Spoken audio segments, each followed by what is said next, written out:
Shabbat Shalom, Shabbat Shalom. This is Zephaniah, Yahayakut Yasha'Allah, a.k.a. Yah Mordecai, wise warrior for the Most High, Mighty One, God of Israel, coming from Sith Lord Tiger School of Truth with the day's lesson. What we got?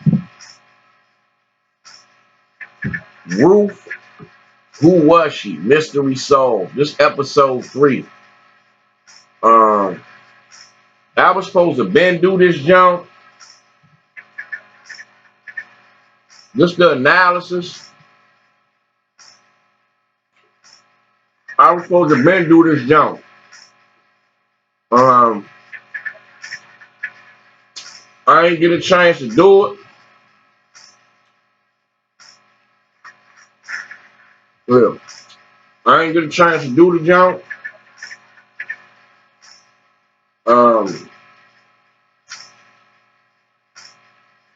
I'm doing that jump now. I did episode 1 and 2. So what's going on? I just had to chop up FOPE ran by yours truly, V. Kunov. He jumped out there with an assassin. And I chopped up that wicked panel he had on there about we can't keep the laws and all that. We ain't supposed to be keeping the laws. And I went straight in on assassin mode on him to the point people missed the deep lesson because they were so caught up into what I spent like 30 minutes getting into his ass. People were so focused on that, they missed the lesson. See, what's going on Israel, you got a lot of you got a lot of effeminate brews, man. A lot of effeminate brews. You got a lot of Jezebels. They wanna still control men. They want to tell men how they supposed to be teaching and all that. They don't understand warfare. You know what I mean? Like I tell my wife, you gotta stay out of that. When warfare going on, you gotta mind your business, sis. I tell my wife the same thing. She try to add her 2 cents in, some warfare, dealing with brothers, and weighing in on this side or that. I tell her, stay out of that. You don't know what's going on. So I broke down the new covenant. I broke down and showed how Christ was the whole book, and then showed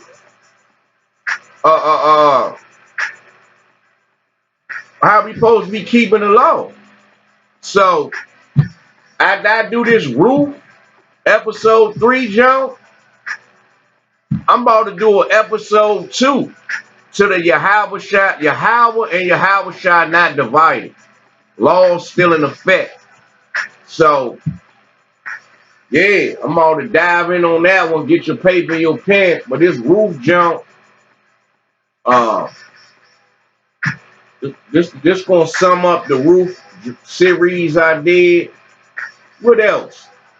Oh, you got a hating ass elder, Bishop Yapta from One Body, hating like a mug on your boy. Hating. I don't know why. Cause you didn't discover something. A lot of these brothers, they puffed up in their little seats and all that. Something new come out. It ain't nothing wrong with being suspect about a new doctrine and all that. But go research that stuff up, Negro, before you jump out there. And I did six classes. I got 1 more to go. He ain't do 1 yet. I danced around the whole book on his ass. He sit up there and complain about brothers don't want to sit at the table. Brothers don't want to come together and go over the doctrines and all that. Make sure we teaching the right stuff. But I try to put something out there to help him so he can feed the sheep because they got a bigger following. I've been following them in the spirit since I came across them almost 2 years ago. You know what I mean? I ain't been in the truth that long, but my work ethic, my study habits, and my knowledge, wisdom, and understanding propelled me to a level, to the point where I'm saying stuff and breaking stuff down at a rapid pace. And brothers got jealousy on. Hatred, envy, jealousy. Instead of like, hold on, this brother might be on to something. Let me see what this going into. You got preconceived notions and all that, so you try to go against it. But you went against the wrong one. You went against the spiritual assassin, your Hayuka, man, and got your ass chopped up, Negro.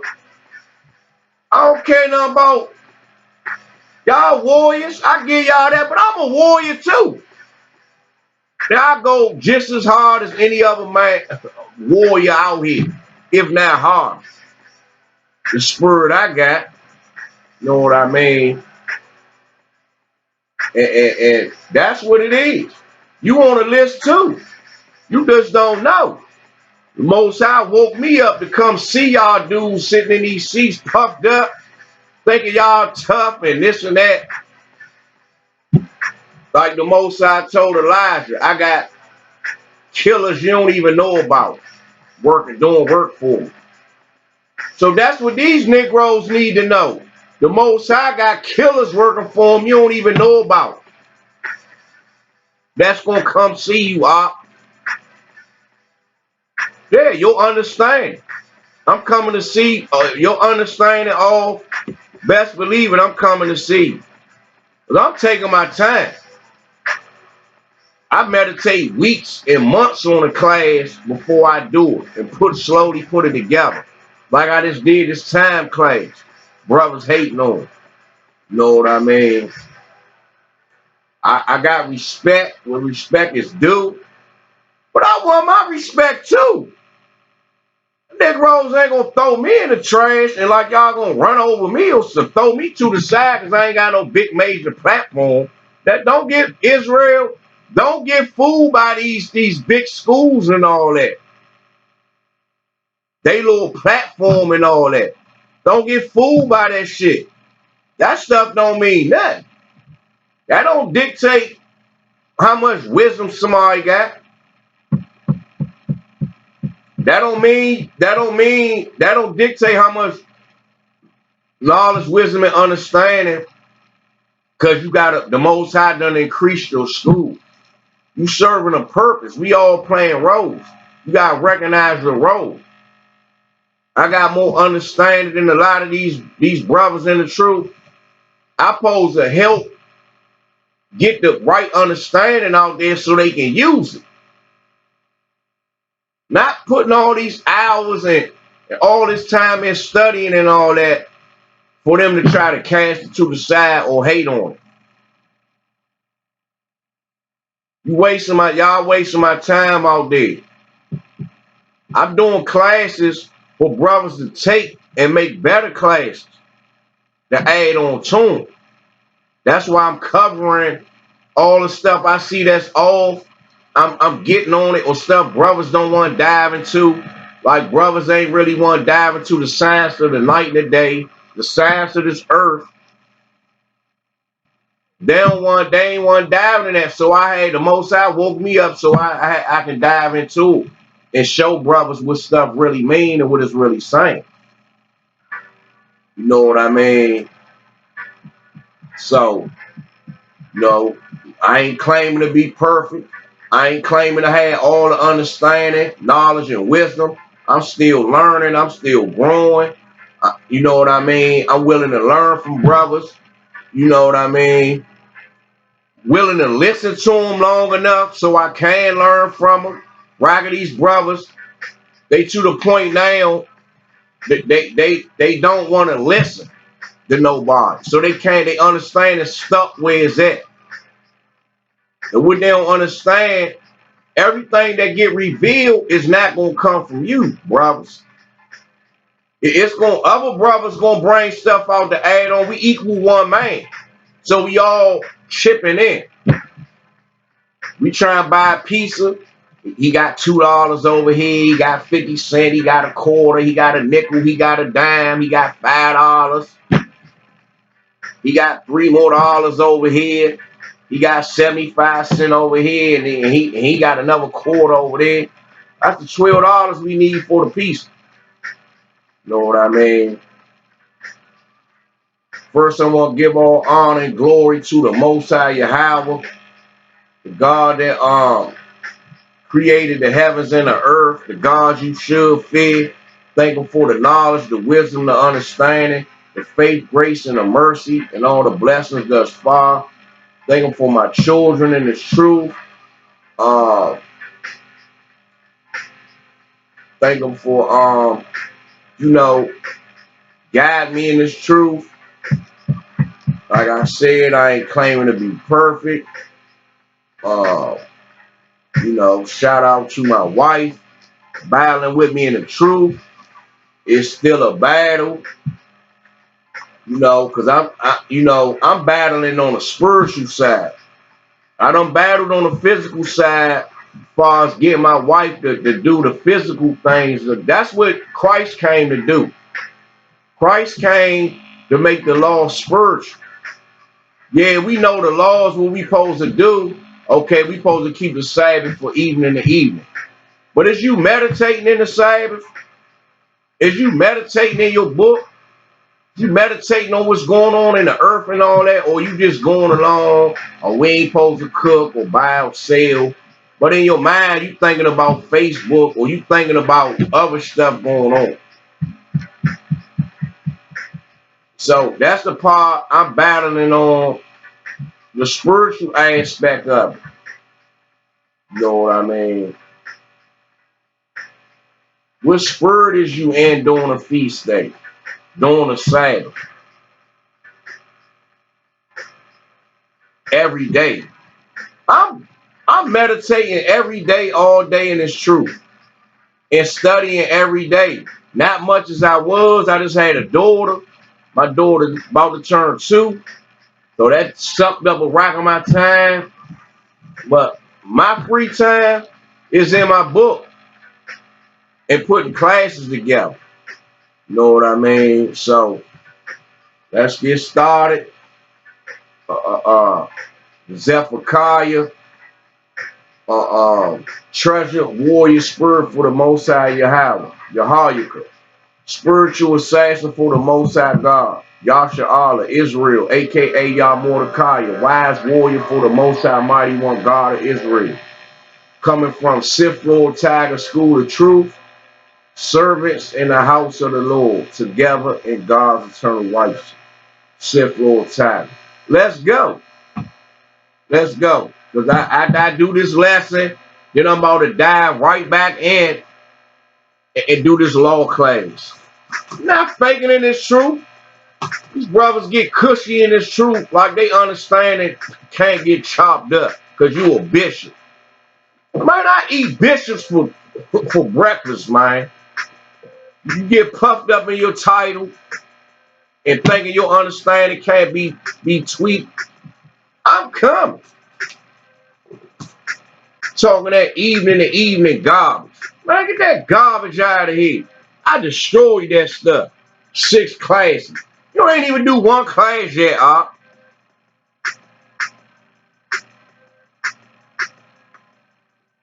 Sitting back, running your mouth.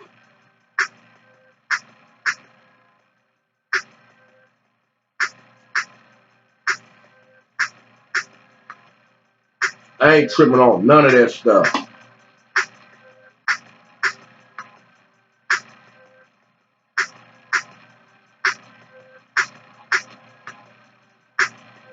I love this truth.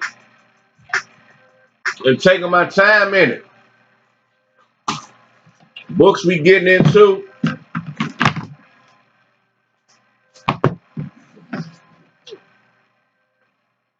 KJV Bible. KJV Apocrypha. Zonderville. And this the Ruth class. It ain't really too much to it. Just the analysis. Um, going over,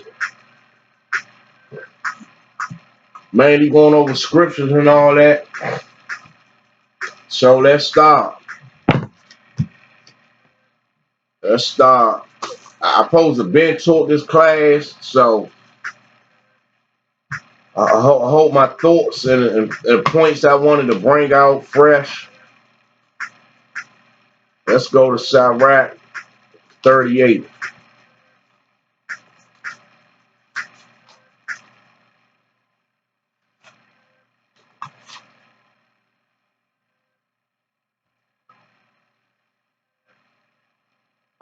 for a physician, with the honor due unto him, for the uses which ye may have of him.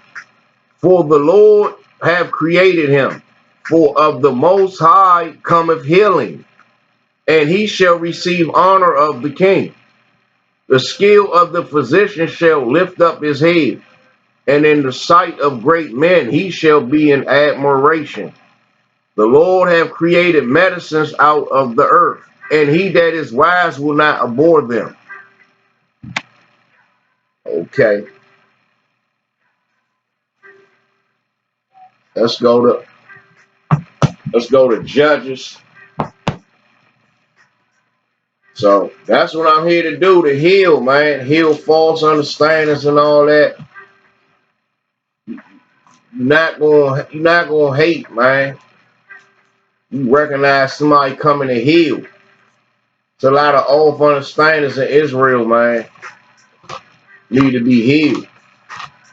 I'm coming. I don't care. I ain't got fear. None of you brothers out there. What you teaching, your spirit, none of that. I said I got a spirit of like Elijah or King David or something. I ain't going for nothing. I got the spirit of Christ too. Christ was a killer too. He wasn't playing, worrying about the first scribes and Pharisees because they ain't like what he was bringing out. When he knew he was bringing out the right stuff, that's how I'm going. Brothers get puffed up in your little seats and all that. Get your understanding diced up, Bishop. Playing with me, you gotta prove a claims.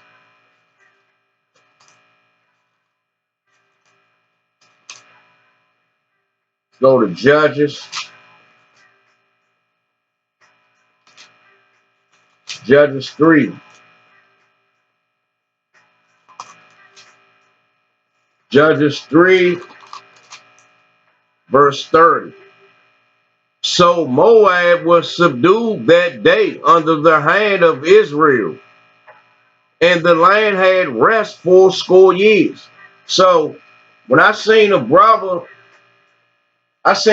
from Sons of Thunder, he was trying to say the Bible not in chronological order and basically like ain't no book, no other what he was saying, Israel was not in the land of Moab. Something like, because he was refuting. A brother did a 4-hour lesson on Ruth, proving about the geography part of it and all that, how we was in Moab and all that. So the brother from Sons of Thunder, he was trying to say that the geography didn't prove Israel was in Moab and all that. So that's why I just read that scripture. Let's go to Ruth.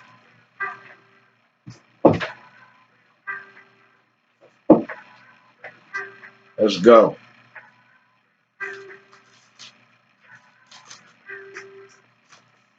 Ruth.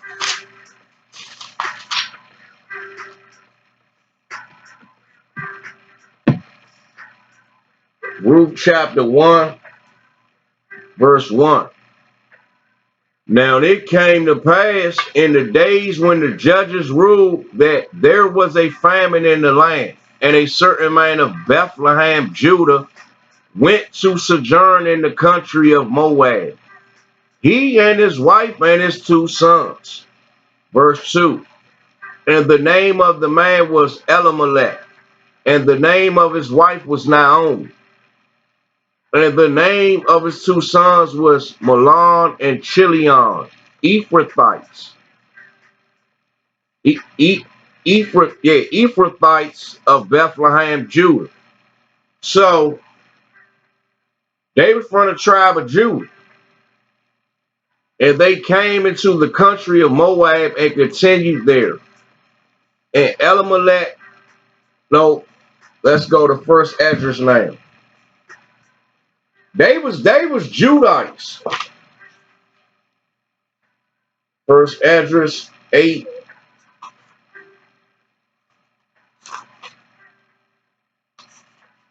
and 69. The nation of Israel, the princes, the priests, and the Levites, have not put away from them the strong, strange people of the land, nor the pollutions of the Gentiles, to wit, of the Canaanites, the Hittites, the Perizzites, Jebusites, and the Moabites, Egyptians, and the Edomites. So the Most High called the Moabites a strange people. So why would he make Ruth a prominent figure in his book that we supposed to learn from? The Most High strict on who he deal with. See, some brothers think the Most High giving us every situation. No, he ain't. You gotta really analyze these scriptures to see what they really going into. You know what I mean? The main characters of this book, they wasn't dealing with no heathens. Brothers that did, you don't hear about them, or you might vaguely see their name in the book, but don't really know too much about them. They not getting no honor and all that. This book is a guide for us to learn from. You know what I'm saying? So let's go to verse 7. For both they and their sons have married with their daughters, and the holy seed is mixed with the strange people of the land. And from the beginning of this matter, the rulers and the great men have been partakers of this iniquity. So, uh, uh, uh, it was Judites in the land of Moab. You know what I mean? They went in there. They was mixing with the women and all that. But you don't hear about them. So, Ruth was going on. Ruth's father was from the tribe of Judah, but her mother was a Moabite. I'm a prove. Let's go to Ruth 1 and 6. Then she arose with her daughters-in-law, that she might return from the country of Moab. For she had heard in the country of Moab how that the Lord had visited his people, giving them bread. So it say the Lord was in the country of Moab giving them bread. I mean, it was prophets there teaching the Judites that was there. The people that was from Bethlehem, Judah, it was brothers there teaching them about who they were. Because it say Israel in Judges 3 and 30, it say Israel was in the land of Moab 40 years. That's 80 years. So you know they was mixing and all that. So it's brothers there teaching them, letting them know who they are. Let's keep going. Let's go to John chapter 6. I've been up since early this morning. I'm up here early today. John chapter 6 verse 31. Our fathers did eat manna in the desert, as it is written, he gave them bread for heaven to eat. 32. Then Jesus said unto them, verily, verily, I say unto you, Moses gave you not that bread from heaven, but my Father giveth you the true bread from heaven. The bread of God is he which cometh down from heaven, and giveth life unto the world. Then said they unto him, Lord, evermore, give us this bread. 35. And Yahushua said unto them, and Jesus said unto them, and Yahushua said unto them, I am the bread of life. He that cometh to me shall never hunger, and he that believeth on me shall never thirst. 36. But I said unto you, that ye also have seen me and believe not. 37. And all that the Father giveth me shall come to me, and him that cometh to me I will in no wise cast out. 38. For I came down from heaven not to do my own will, but the will of him that sent me. 39. And this is the Father's will which hath sent me, that of all which he hath given me I should lose nothing, but should raise it up again at the last day. 40. And this is the will of him that sent me, that everyone that seeth the Son and believeth on him may have everlasting life, and I will raise him up the last day. Let's keep going. So we know Christ talking about teaching and all that, this truth. 41. The Jews then murmured at him because he said, I am the bread which came down from heaven. So let's go back to Ruth 1 and 6. For she had heard in the country of Moab how the Lord had visited his people, giving them bread. So the Most High had prophets set up in the land of Moab, teaching his people that been there for a while. Let's go to Ruth 1 and 8.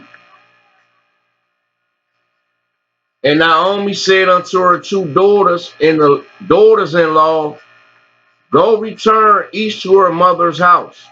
The Lord deal kindly with you, as ye have dealt with the dead and with me. Verse 9. And the Lord grant you that ye may find rest, each of you in the house of her husband. Then she kissed them, and they lifted up her voice and wept. Verse 15. And she said, behold, thy sister-in-law is gone back unto her people and unto her gods. Return thou after thy sister-in-law. Go to 16. And Ruth said, entreat me not to leave thee, or to return from following after thee. For whither thou goest, I will go, and whether thou lodgest, I will lodge. Thy people shall be my people, and thy God my God. So why Ruth say that? She said that because she knew at that point who she was and where she came from. Verse 6 said, the Most High was in the land of Moab giving his people bread. I just read and showed you what that bread was talking about. So at this point, she knew who she was. She wasn't trying, she was trying to go back to where she came from, where her people from. Her stepsister was like, basically like, I'm staying here. Let's go to Ruth 1 and 22. So Naomi returned, and Ruth the Moabitess, her daughter-in-law, with her, which returned out of the country of Moab. And they came to the Bethlehem in the beginning of the barley fest. See, so Naomi, look, so Naomi returned, and Ruth the Moabitess, her daughter-in-law, with her, which returned out of the country of Moab. So it's letting you know right there, Ruth returned back to where she came from. That's why I keep telling brothers, it's comprehension to go with reading in the English language. Let's read it over. It say, so Naomi returned, and Ruth, it say, so Naomi returned, and Ruth the Moabitess, her daughter-in-law, with her, which returned out of the country of Moab. Come on, man. It's letting you know right there, Ruth was from Bethlehem, Judah. I'm going to prove it. And they came to Bethlehem in the beginning. Now it's saying, and they came to Bethlehem in the beginning of the barley harvest. It's singling them out in the beginning. It says so Naomi returned. So it's singling Naomi out. And Ruth the Moabitess, her daughter-in-law with her, which returned out of the country of Moab. So that's what I mean. Brothers don't comprehend these scriptures. They get an assumption and preconceived notion, and they just read the book just to find something to validate what they thinking in their mind. Something they can grab and use to validate that. But that stuff don't work with me. It don't work with an assassin that can read and comprehend the English language real good. When the scriptures talk about different tongues, that's what it's talking about. Yeah, I speak the English language like other brothers do, but I really understand the English language though.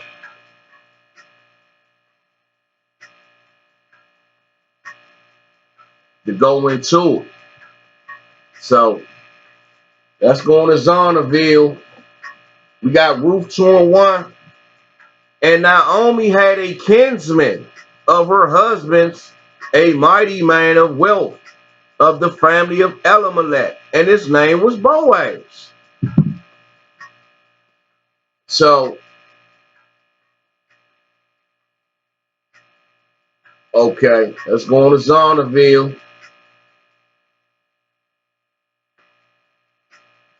All right, let's look up.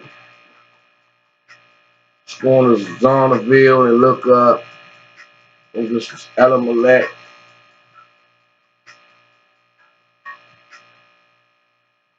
Elimelech, husband of Naomi, who immigrated to Moab during a famine in Judah. He is remembered because his daughter-in-law Ruth was faithful to his widow Naomi. Let's go to Boaz. So they migrated there. Let's go to Boaz. Boaz, a well-to-do Bethlehemite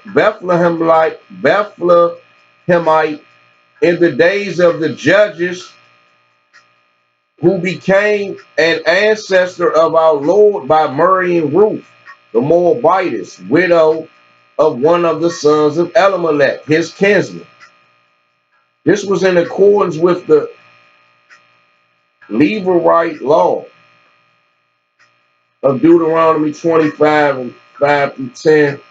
Boaz could marry Ruth only after the nearer kinsman had refused the privilege or the duty.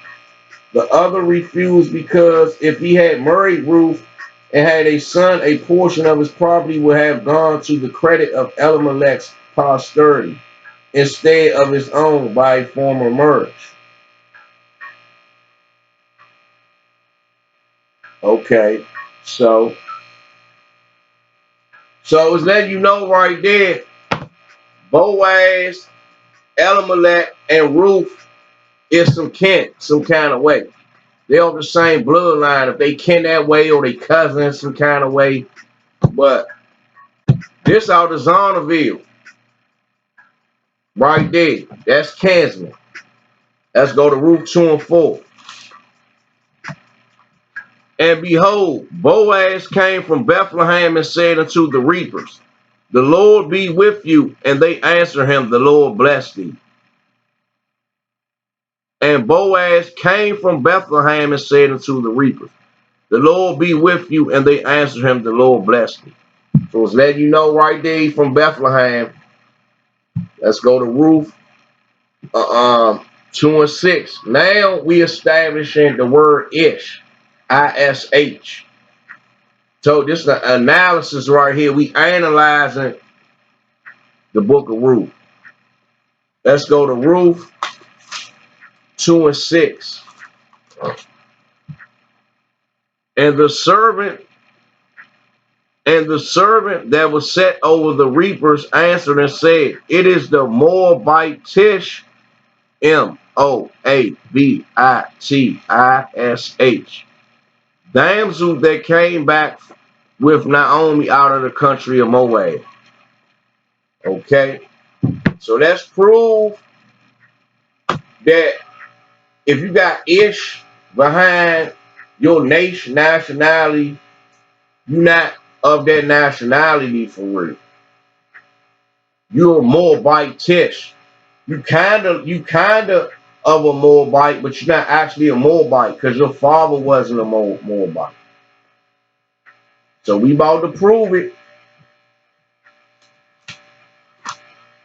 The seed, who you are is determined by the seed of your father. The sperm of your father. Let's see. Leviticus 24:10. And the son of an Israelite Tish woman, whose father was an Egyptian. So somebody might read that thinking the father's son was no, the woman father was an Egyptian. That's why I say she was an Israelite Tish woman, whose father was an Egyptian. Went out among the children of Israel, and this son of the Israelite Tish woman and a man of Israel strove together in a camp. So, let's keep going. Verse 11. And the Israelite Tish woman's son blasphemed the name of the Lord and cursed. And they brought him unto Moses. And his mother's name was Shelomith, the daughter of Dibri of the tribe of Dan. And his mother's name was Shelomith, the daughter of Dibri of the tribe of Dan. And Dibri is the mother.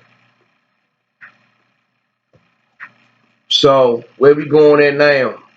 We gonna go into Titus. Let me see something real fast.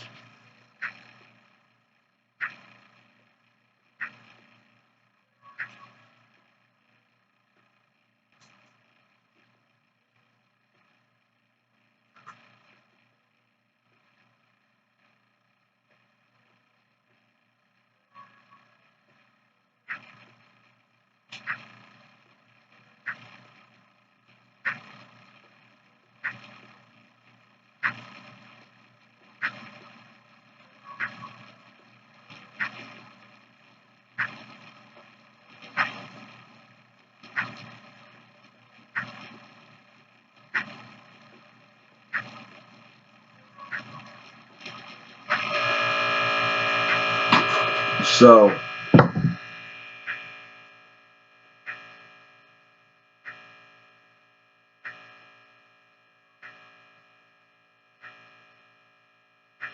and they brought him unto Moses, and his mother's name was Shelomith.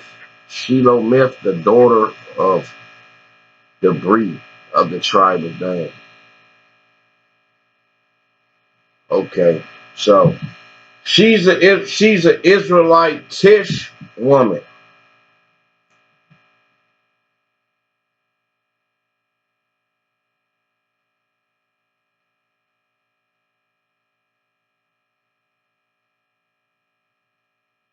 Let's keep going.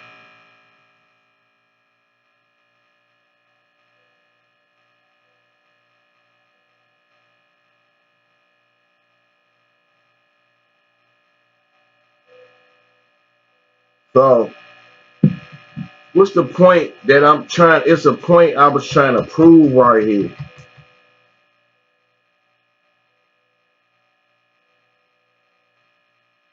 Okay, that's the point I'm trying to prove. Ruth's father was an Israelite. Hold on, what's the point I'm trying to prove? And the son of Israelitish woman,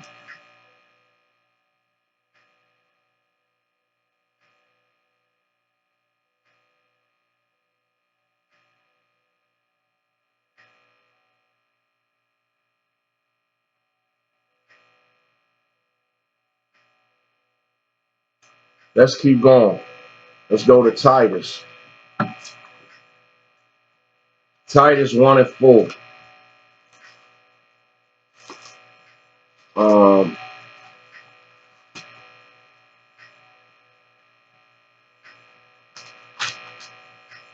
Titus 1 and 4. To Titus, my own son, after common grace. 1 and 14.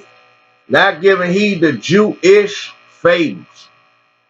So that ish on the end it means you're not all the way with that race is. Let's go.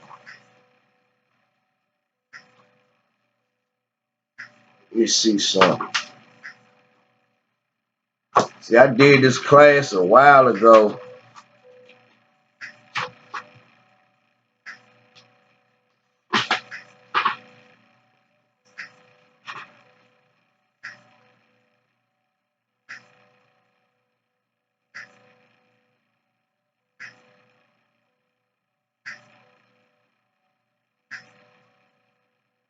Okay.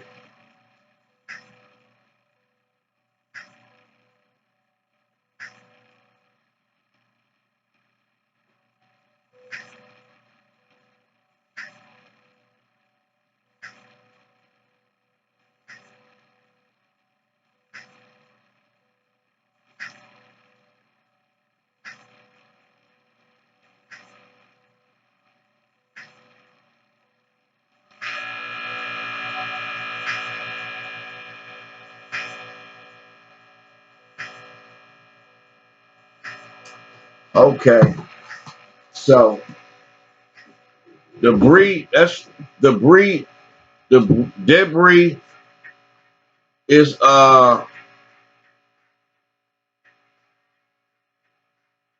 they saying the breed is the Israelitish woman's father. So her mother, okay.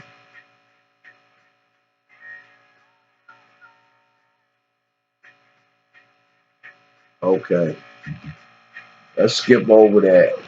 Let's get to let's go to Exodus 23 and 1. See, that's why I hate when I do a class. uh,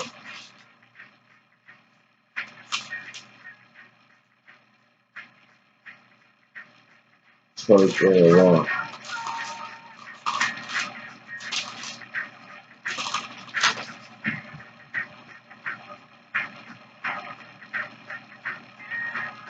Thou shalt not raise a false report, but not thy hand with the wicked to be an unrighteous witness.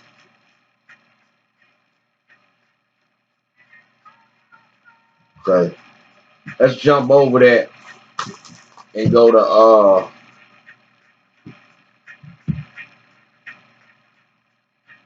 Ruth 3 and 1.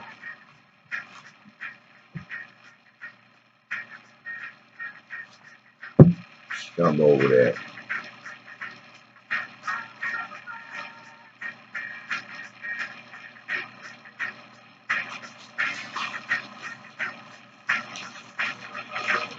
Because the tribe of Dan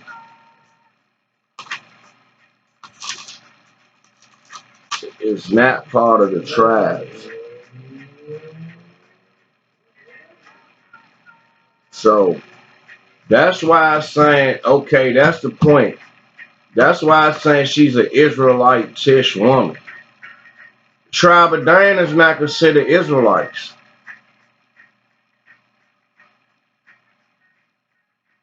So that's why I'm saying she's an Israelite-ish woman. She kind of sort of Israel, but she not. So that's the point I'm proving, Israelite Tish woman.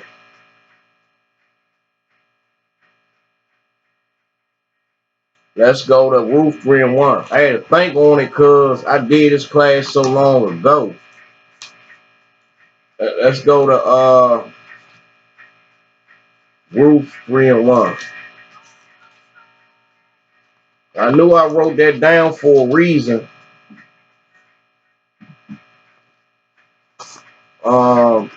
Ruth 3 and 1.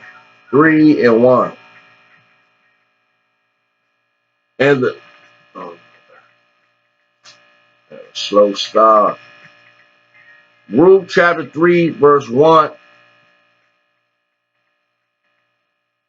1. Let's see. And 2. Then Naomi, her mother-in-law, said unto her, My daughter, shall I not seek rest for thee, that it may be well with thee?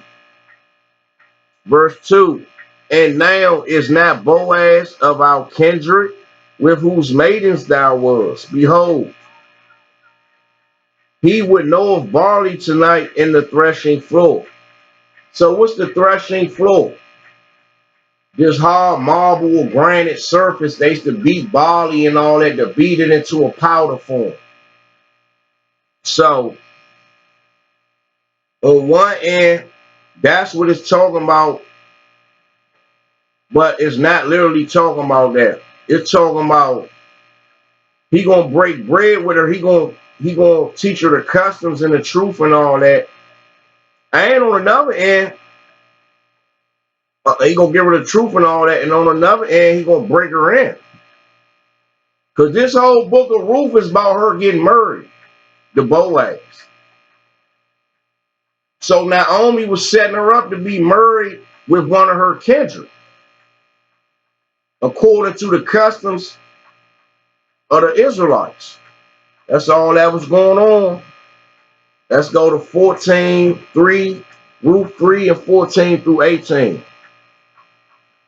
And she lay at his feet until the morning, and she rose up before one could know another, before they had sex. And he said, Let it not be known that a woman came into the floor. Also he said, Bring the veil that thou hast upon thee, and hold it. And when she held it, he measured 6 measures of barley and laid it on her, and she went into the city. 16. And when she came to her mother-in-law, she said, Who art thou, my daughter? And she told her all that the man had done to her. 17. And she said, These 6 measures of barley gave he me. For he said to me, Go not empty unto thy mother-in-law. Verse 18. Then said she, Sit still, my daughter, until thou know how the matter will fall.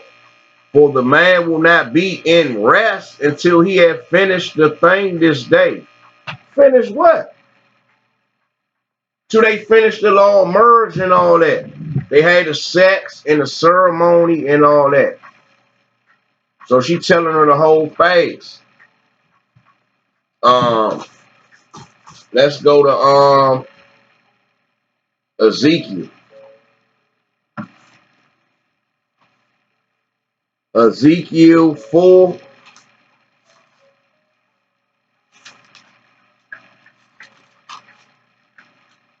Ezekiel 4, verse 8. And behold, I will lay bands upon thee. Thou shalt not turn thee from one side to another, till thou hast ended the days of thy siege. Take thou also unto thee wheat and barley and beans and lentils and millet and fitches, and put them in one vessel, and make thee bread thereof according to the number of the days that shall lie upon thy side. 390 days shalt thou eat thereof. Verse 10. And thy meat which thou shalt eat shall be by weight 20 shekels a day, from time thou shalt eat it. Thou shalt drink also water by measure, and 6 parts of a hin from time to time shalt thou drink. Verse 12, and thou shalt eat it as barley cakes, and thou shalt make it with dung that come out of a man in their sight. So is that really talking about making barley cakes with doo-doo, with human feces? Talking about truth, man. And the Lord said, even thus shall the children of Israel eat their defiled bread among the Gentiles, whether I will drive them. It's talking about you're going to have the defiled, the philosophies, the doctrines of the other nations and all that.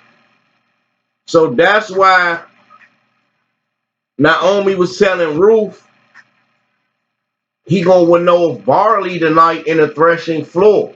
He was going to make bread with her, break bread with her. It said the Most High was in the land of Moab giving his people bread. That's what that barley talking about. Let's go Ezekiel 13. That's just proving that barley talking about he was going to teach her the truth on one end. And it say with no barley in the threshing floor. That threshing floor is where they break stuff down at. He was going to break her down too because they planning to get married. Let's go to 13 and verse 1 through 4. Ezekiel. And the word of the Lord came unto me, saying, Son of man, prophesy against the prophets of Israel that prophesy, and say thou unto them that prophesy out of their own hearts. Hear ye the word of the Lord. Thus said the Lord God, woe unto the foolish prophets that follow their own spirit and have seen nothing. O Israel, thy prophets are like the foxes in the desert. Okay. Thus said the Lord God, woe unto the foolish prophets that follow their own spirit and have seen nothing. Let's go to 13, 10 through 5 now. Because they have seduced my people, saying peace, and there was no peace, and one built up a wall, and lo, others daubed it with untempered mortar. Verse 11, say unto them which daub it with untempered mortar, that it shall fall. There shall be an overflowing shower, and ye, O great hailstones, shall fall, and a stormy wind shall rend it. Verse 12, lo, when the wall is fallen, shall it not be said unto you, where is the daubing wherewith ye have daubed it? 13, wherefore, thus said the Lord God, I will even rend it with a stormy wind in my fury, and there shall be an overflowing shower in my anger, great hailstones in my fury to consume it. 14. So will I break down the wall that ye have daubed with untempered mortar. Is that really talking about a wall? Talking about knowledge, man. And bring it down to the ground, so that the foundation thereof shall be discovered, and it shall fall, and ye shall be consumed in the midst thereof, and ye shall know that I am the Lord. 15. Thus will I accomplish my wrath upon the wall, and upon them that have daubed it with untempered mortar.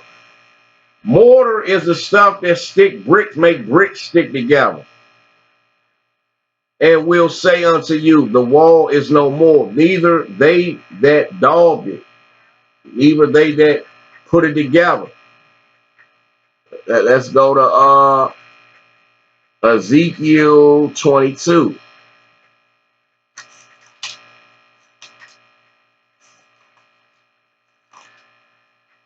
Ezekiel 22 and 24 through 28.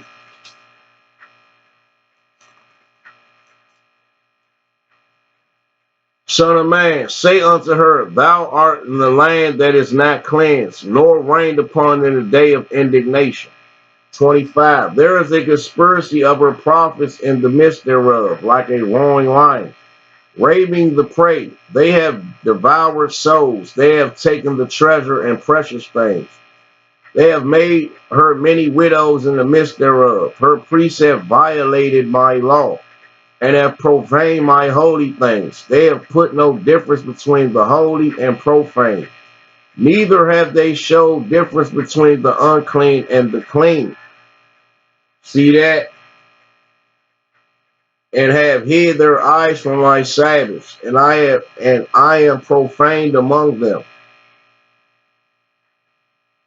Her princes in the midst thereof are like wolves ravening the prey, to shed blood and to destroy souls, to get dishonest gain. 28. And her prophets have daubed them with untempered mortar. So just talking about prophets dealing with mortar and bricks and saying vanity and divining lies unto them, saying, Thus said the Lord God, when the Lord have not spoken. Well, I'm just showing how that body was talking about, and bread and all that, and talking about the mortar that going between the cracks between bricks and all this stuff, and just talking about the truth. That's Ezekiel 22 through 24, 28. So Ezekiel 13, 10 through 15 is talking about the untempered mortar. Ezekiel 22, 24 through 28, it explains it. It get more in depth so you clearly can see what it's talking about. Now let's go back to Ezekiel 13 and 16 now. Ezekiel 13 and 16. To wit, the prophets of Israel which prophesy concerning Jerusalem, and which see visions of peace for her, and there is no peace, saith the Lord God. Likewise, thou son of man, set thy face against the daughters of thy people which prophesy out of their own heart, talking about your mind, and prophesy thou against them. 18. And say, Thus said the Lord God, woe to the women that sew pillows to all almsholes. Come on, let's jump down to 23. Let's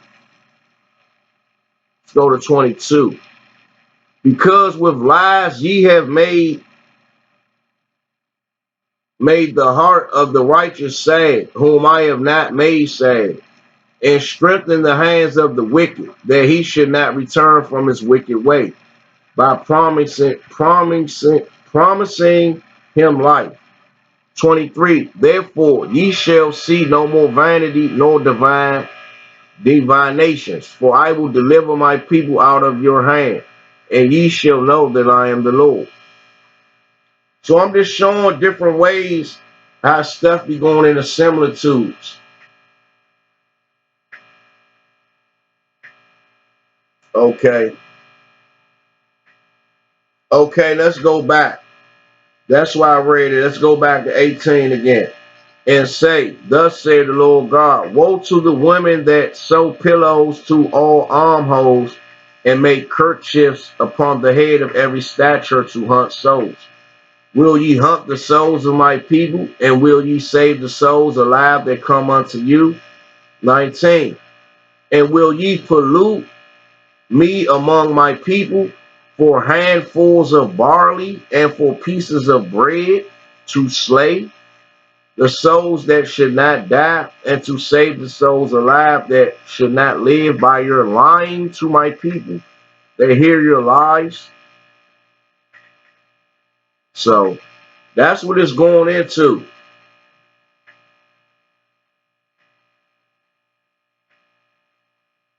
right there. Just showing you how words is, these words in these Bibles is, this Bible is interchangeable. Add different meanings and stuff to them. We almost through this jump. Let's go to Ruth. Um, Ruth chapter 3. Go back to Ruth 3.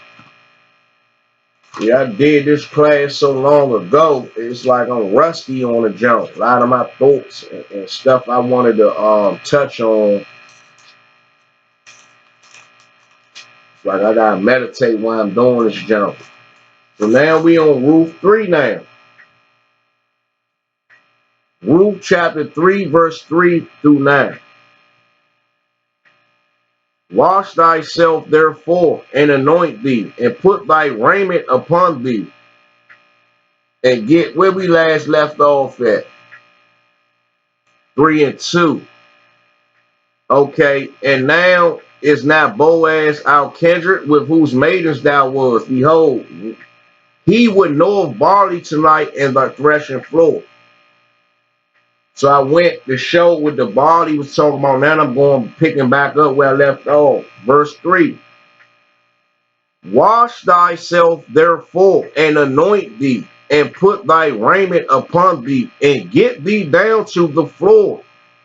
But make not thyself known unto the man until he have done eating and drinking.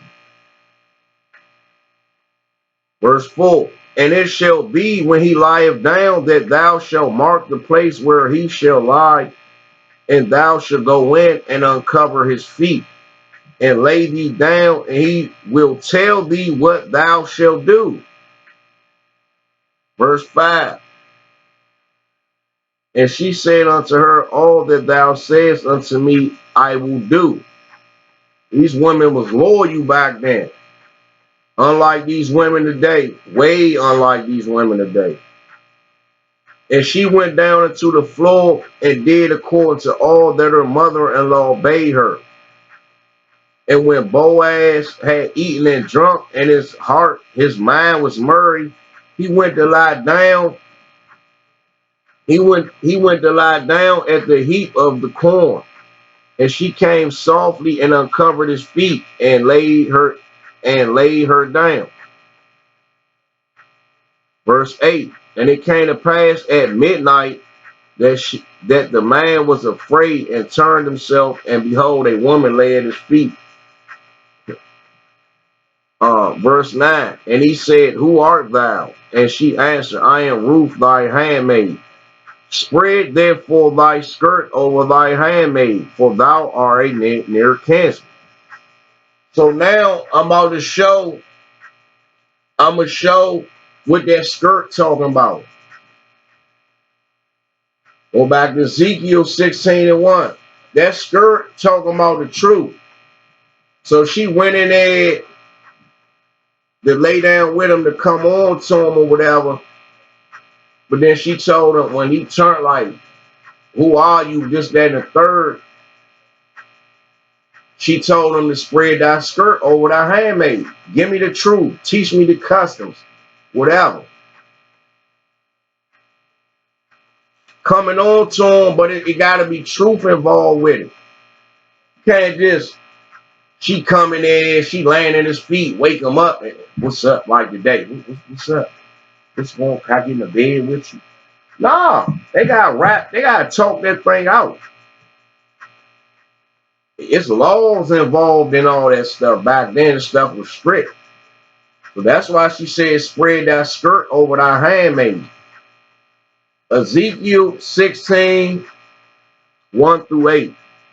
Again, the word of the Lord came unto me, saying, Son of man, cause Jerusalem to know her abomination. Cause Jerusalem to know her abomination.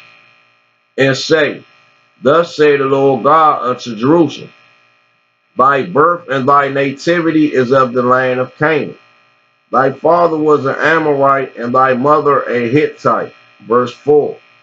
And as for thy nativity, in the day thou was born, thy navel was not cut, neither was thou washed in water to supply thee. Thou was not salted at all, nor swaddled at all. Verse 5. None I pitied thee to do any of these unto thee, to have compassion upon thee, but thou wast cast out in the open field, to the loathing of thy person in the day that thou was born. Basically, he was left on his own to fend for himself. Verse 6. And when I passed by thee and saw thee polluted in thy own blood, I saved unto thee when thou was in thy blood. Live, yea, I saved unto thee when thou was in thy blood, live. Verse 7. I have caused thee to multiply as the bud of the field, and thou hast increased and waxen great, and thou art come to excellent ornaments, thy breasts are fashioned. So he's talking to Ezekiel. He said, thy breasts are fashioned, and thy hair is grown, whereas thou wast naked and bare. Verse 8. Now, when I passed by thee and looked upon thee, behold, thy time was the time of love, time of the commandments of the truth. Love going into commandments and truth. And I spread my skirt over thee. Go back. And behold, thy time was the time of love. It's time for him to learn the truth. And I spread my skirt over thee and covered thy nakedness. Yea, I swear unto thee and enter into a covenant with thee, saith the Lord God, and thou becamest mine. So Ruth telling Boaz to spread her skirt over thee, she was telling Boaz to teach her the truth. Bring me into the covenant. That's what the Most High just told Ezekiel. He was going into how Ezekiel was a baby with no understanding, whatever like that. And how the Most High, when the Most High discovered, came across, when it was time for him, the Most High brought him in. Said he spread his skirt over him. He gave us protection, the truth, everything that come with it, and brought him into a covenant like that. So now let's go back to Ruth. Go back to Ruth chapter 3. Ruth chapter 3, verse 9. And he said, who art thou? And she answered, I am Ruth, thy handmaid. Spread therefore thy skirt over thy handmaid, for thou art a near kinsman. Near kinsman. Teach me the truth and the covenant and the laws and all that. I'm qualified. We some kin. You can't bring no heathen into the covenant. She was telling Boaz to bring her into the covenant. Teach her the customs and all that so she can come into the fold, into the covenant. To potentially be a wife. She reminded, I'm a near kinsman. We from the same tribe, so it's all good. In a nutshell. Verse 10. And he said, blessed be thou of the Lord, my daughter, for thou hast showed more kindness in the latter end than at the beginning, insomuch as thou followest not young men, whether poor or rich. So why I say, as thou followest not young men, neither poor, whether poor or rich? Because he was an older man with wisdom. The wisdom, knowledge, and understanding of the Most High. That's why in verse 9, she said, therefore, spread thy skirt over thy handmaid, for thou art a near kinsman. We some kin. Teach me the truth. Bring me into the covenant. Insomuch as thou followest not young men, whether poor or rich. Because they ain't no, she wanted that wisdom, knowledge, and understanding from an older man that's from her nation. She wanted to marry him because he was an older man with wisdom that the Most High was dealing with. So she told him to spread thy skirt over thy handmaid. I showed you in Ezekiel what that skirt was going into. All right. Now let's go into Ruth 4:1. This just the analysis, but we just analyzing it. Ruth chapter 4, verse 1. Then went Boaz up to the gate and set him down there. And behold, the kinsman of whom Boaz spake came by. unto whom he said, Ho, such a one, turn aside, sit down here. And he turned aside and sat down. And he took 10 men of the elders of the city and said, Sit ye down here. And they sat down. Verse 3. And he said unto the kinsman, Naomi, that is come again out of the country of Moab, selleth a parcel of land, which was our brother Elimelech's. And I thought, he said, which was our brother Elimelech's. So they all was from the tribe of Judah. And I thought to advertise these saying, buy it before the inhabitants and before the elders of my people. If thou wilt redeem it, redeem it. But if thou wilt not redeem it, then tell me that I may know. For there is none to redeem it beside thee, and I'm after thee. And he said, I will redeem it. Verse 5. Then said Boaz, what day thou buyest the field of the land of the hand of Naomi, you must buy it also of Ruth the Moabitess, the wife of the dead, to raise up the name of the dead upon his inheritance. So this other kinsman, when if he'd have bought that land or whatever, the notoriety of it would have went to Ruth, the bloodline, because they keeping it in the family. She got the inheritance from her dead husband. Whoever she married, you know what I mean? It's still going to be known as part of their family inheritance. Let's go to verse 6. I read that in the Zonderville. Verse 6.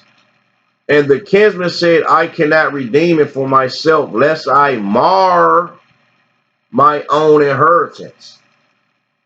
That's he gonna cut his inheritance down. Redeem thou my right to thyself. You go ahead and do it, for I cannot redeem it. See, that's lining up what I read in the Zonderville. So let's go to Zonderville, look up kinsman now. Let's go to kinsman.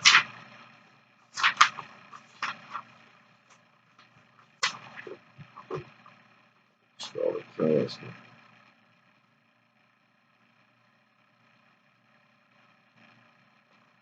Kinsman. It say near relative, one who has the right to redeem. Boaz exercised such a right by marrying Ruth and purchasing the property of her first husband's father, a near relative. See that?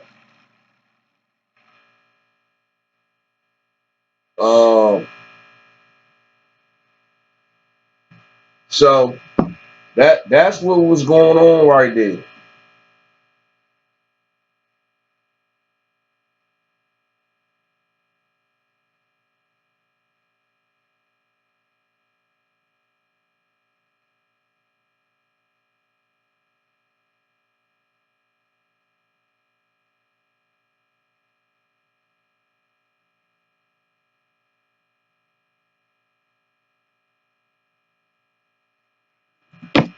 So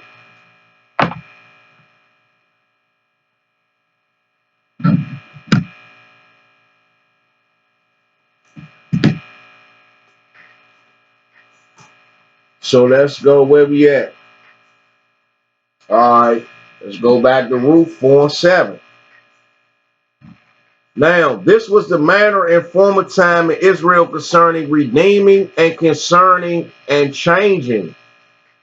For to confirm all things, a man plucked off his shoe and gave it to his neighbor. And this was the testimony in Israel. Therefore, the kinsman said unto Boaz, buy it for thee. So he drew off his shoe. So it just showing how they related. Verse 8. Therefore, okay, verse 9. And Boaz said unto the elders and unto all the people, ye are witnesses this day, that I have bought all that was Elimelech's and all that was Chilion's and Mahlon's of the hand of Naomi. Verse 10. Moreover, Ruth the Moabitess, the wife of Mahlon, have I purchased to be my wife, to raise up the name of the dead upon his inheritance, that the name of the dead be not cut off from among his brethren, and from the gate of his place. Ye are witnesses this day. Verse 11. And all the people that were in the gate and the elders said, we are witnesses. The Lord make the woman that is coming to thy house like Rachel and like Leah, which two did build the house of Israel, and do thou worthily in Ephratah, and be famous in Bethlehem. So let's break that down. So let's go on to Zonderville, look up Ephratah. It say, and do thou worthily in Ephratah. It's basically saying to do thou worthily as a tribe from the tribe of Judah. Ephratah, and let's break it down what Ephratah is first. The word Ephratah, Ephratah. Let's go into it. Okay. Ephraim, a shorter form of Ephrathah, the place where Rachel was buried. Ancient name of Bethlehem or the district around it. So let's go to I got it right here. Ephrathah.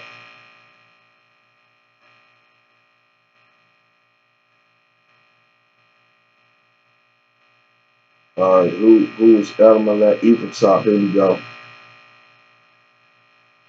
Ephrathah or Ephratah.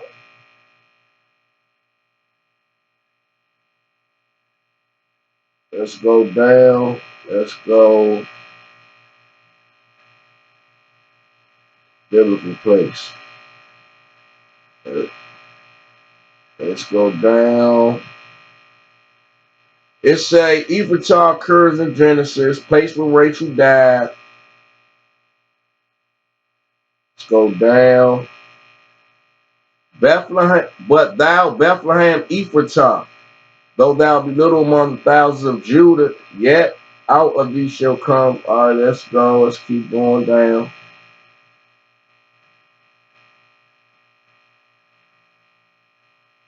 Okay, throughout much of the Bible, Ephrathah, however you want to pronounce it, is a description for members of Israelite tribe of Judah, as well for the possible founders of Bethlehem.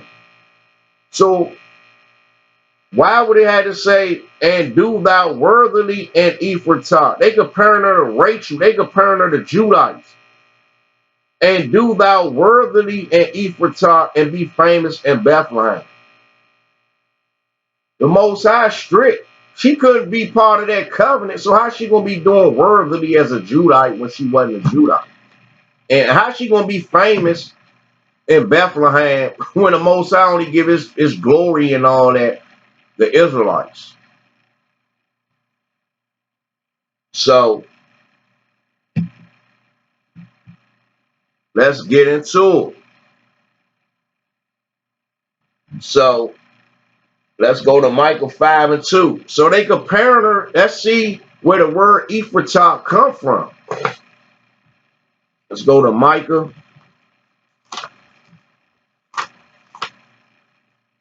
5 and 2.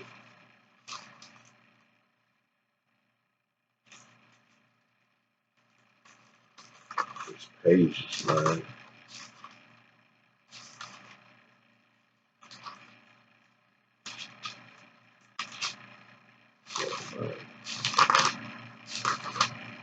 Micah chapter 5 verse 2. But thou, Bethlehem Ephratah, though thou be little among the thousands of Judah, yet out of thee shall come forth unto me that is to be a ruler in Israel, whose goings forth have been from old, from everlasting. So they comparing Ruth to this woman named Ephratah.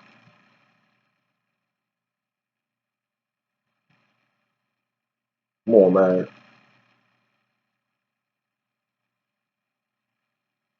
It say whose goings forth have been from old, from everlasting. It say, yet out of thee shall come forth unto me that is to be a ruler in Israel. So the woman, it was a woman named, it's in Chronicles. We're going to keep going. So I did Michael 5 and 2. And let's see who this woman Ephratah is. Let's go to First Chronicles. Link it up.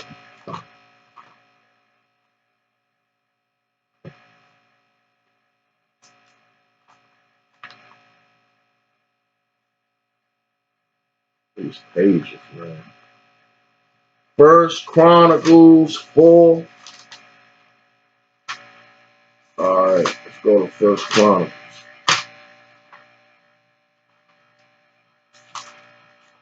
First Chronicles 4 and 4. And Penu, the father of Gedor, and Ezer, the father of Hushah. These are the sons of Hur, the firstborn of Ephratah, the father of Bethlehem. These are the sons of Hur, the male, the firstborn of Ephratah. The woman name is Ephratah, the father of Bethlehem. Let's keep going. First Chronicles 2. It's proved. First Chronicles 2 and 1. These are the sons of Israel. And they give you the 12 tribes. The 2. That basically it's giving you let's go down to verse 3. The sons of Judah. See what I'm saying? It give you these Judah's descendants is going into.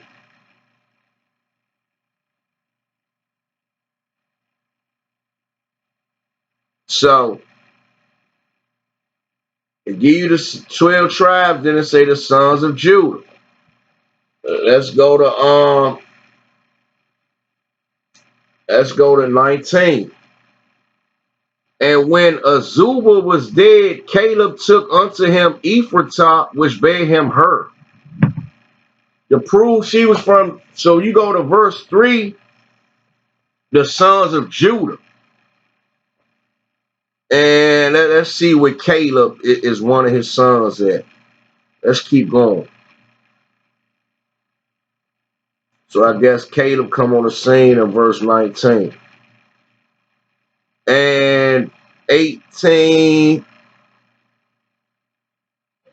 And Caleb, the son of Herzon, begot children of Azubah, his wife.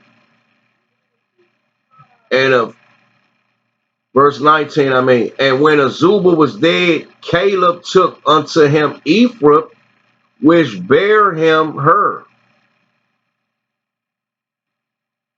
So when Caleb's wife Azubah died, he got Ephratah. That's the woman that they comparing Ruth to. That her name is reference to Judites. It's a land named after this woman. Let's Let's go to Ruth 4 and 12. Ruth 4 and 12. Ruth chapter 4, verse 12.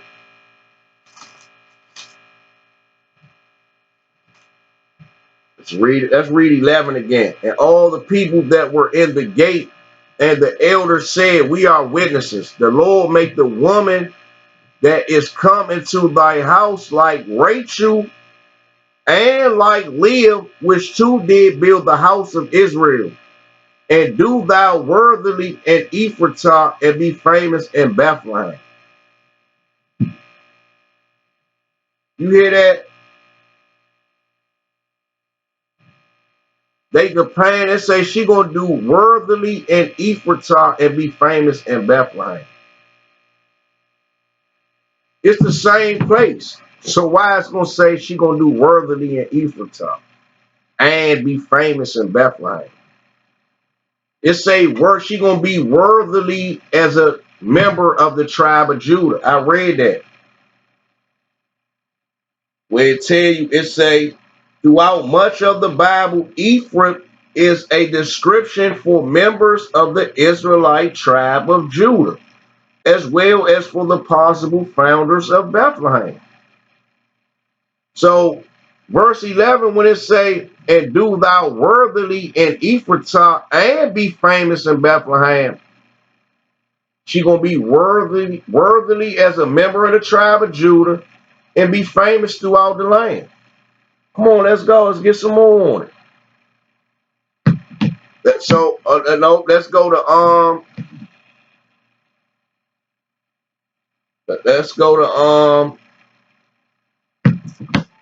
12. And let thy house and let thy house be like the house of Pharez, whom Tamar bare unto Judah, of the seed which the Lord shall give thee of this young woman. So we all know the woman don't hold the seed. But why I say Tamar bare unto Judah, of the seed which the Lord shall give thee of this young woman? We already know Boaz is from the tribe of Judah. So why does it say, and let thy house be like the house of Pharez, whom Tamar bare unto Judah, of the seed which the Lord shall give thee of this young woman? The woman don't hold the seed. Let's get it. Let's get it. Numbers.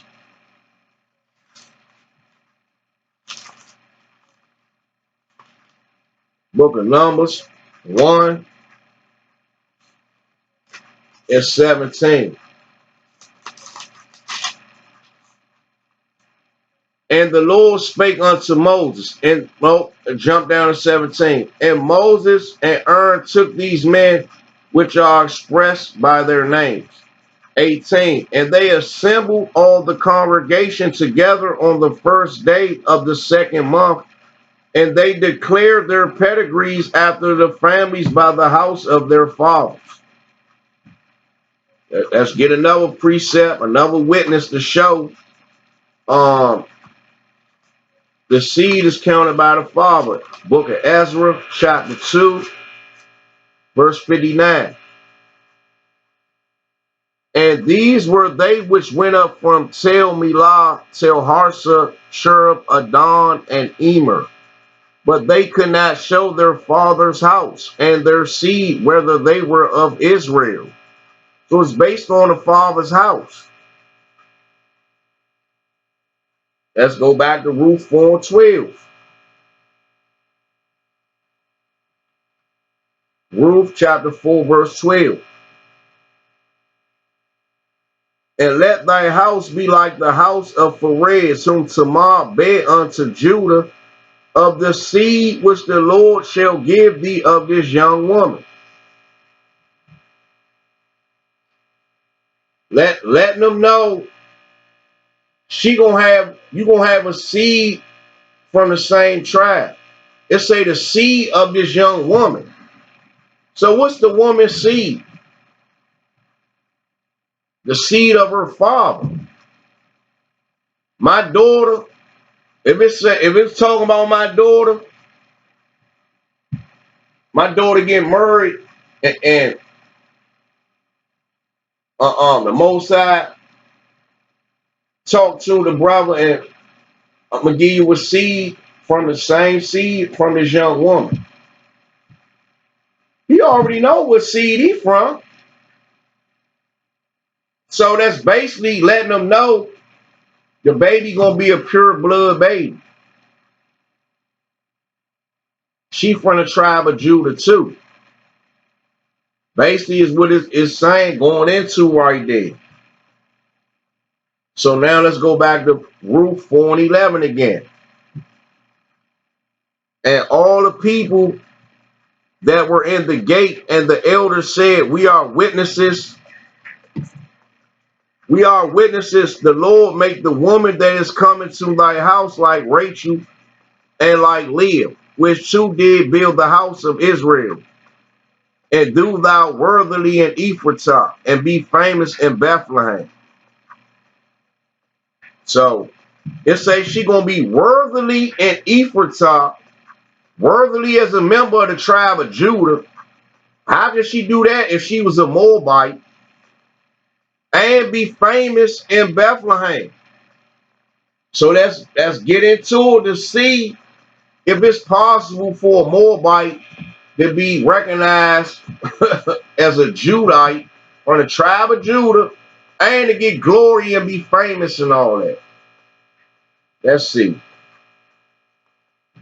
Let's see who the Most High give his glory to. This is just an analysis class, just going over it. Already did lessons on it.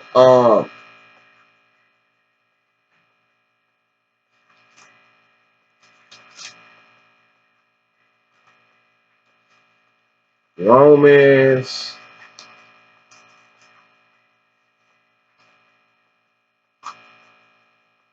Let's go to Romans.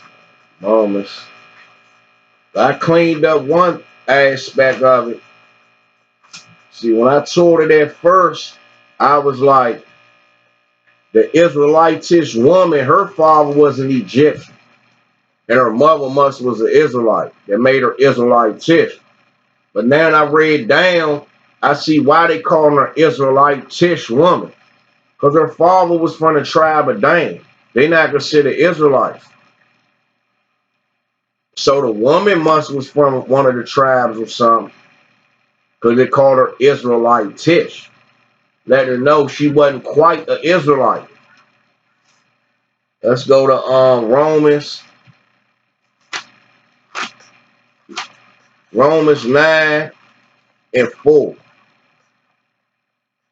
Who are Israelites? To whom pertaineth the adoption and the glory and the covenants and the giving of the law and the service of God and the promises. So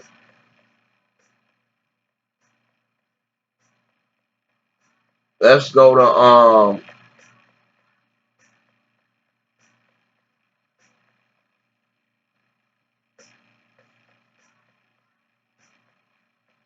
to Sirach land.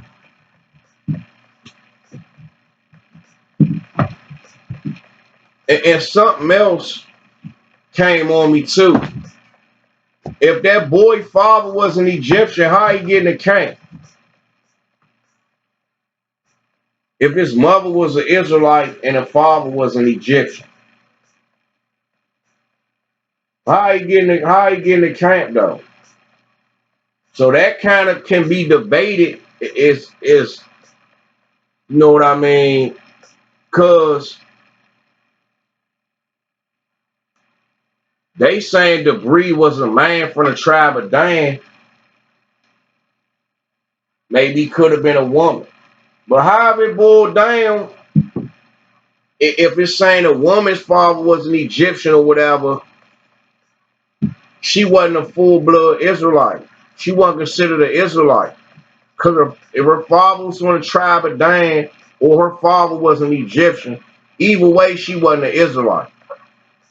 Whether if her father, whether if the father was, her father was an Egyptian and the mother was an Israelite, she still wasn't an Israelite. Her father was the tribe of Dan and the mother was an Israelite. That's how she is Israelite-ish. Let's go to Sirach. I'm almost done.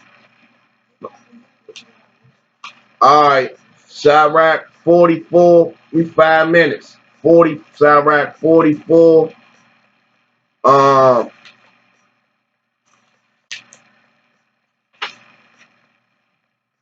44 and 1. Let us now praise famous men and our fathers that begot us. So I say she was going to be famous. The Most High said, let us now praise famous men and our fathers that begot us. Let's go to verse 16. Enoch pleased the Lord and was translated, being an example of repentance to all generations. 17. Noah was found perfect and righteous in the time of wrath. He was taken in exchange for the world. Therefore was he left as a remnant unto the earth when the flood came. Let's go to 19. Abraham was a great father of many people, and glory was there none like unto him. Verse 20. Who kept the law of the Most High and was in covenant with him. He established the covenant in his flesh, and when he was proved, he was found faithful. So that's a cut. What's that brother name? Yehuda Isaiah Israel. One time in the comment board on Mahal channel from Army of Israel, we was going and getting into it and all that. He trying to say Abraham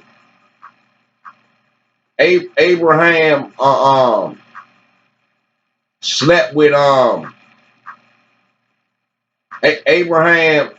Abraham slept with a Hamite. Israelites call Hamitic because his wife was a Hamite. Come on, man, just tell you right there, Abraham who kept the law and was found faithful.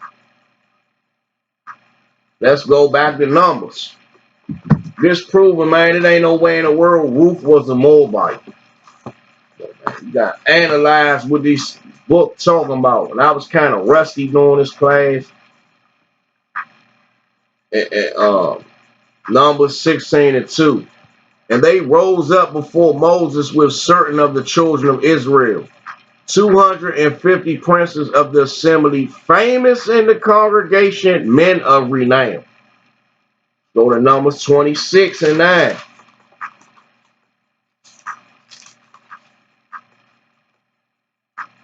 And the sons of Eliab, Nemu, and Dathan, and Abiram. This is the Dathan and Abiram which were famous in the congregation. You know what I mean? Let's go to Joshua. Any famous man and all this is going in the Israelites. Joshua 6 and 22. But Joshua had said unto the two men that had spied out of the country, go into the harlot's house and bring out thence the woman and all that she had, as swear unto her. Hold up. I don't know how I'll get that. Joshua 6 and 27. So the Lord was with Joshua, and his fame was noised throughout all the country. So the Lord was with Joshua, and his fame was noised throughout all the country. Come on, man. It's only Israelites getting fame and glory and all that. Go back to Ruth. Ruth 4 and 11.